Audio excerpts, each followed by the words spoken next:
சாமிக்கே கற்பூர தீபம் சுவாமிக்கே ஐயப்பன்மார்களும் கூறிக்கொண்டு ஐயனை நாடி சென்றிடுவார் சபரிமலைக்கு சென்றிடுவார் சுவாமியே ஐயப்போ ஐயப்போ சுவாமியே.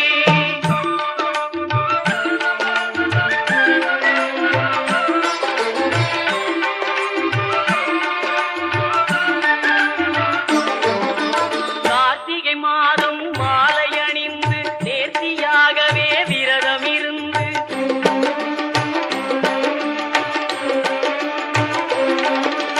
பார்த்த சாரதியின் மைந்தனே உன்னை பார்க்கவே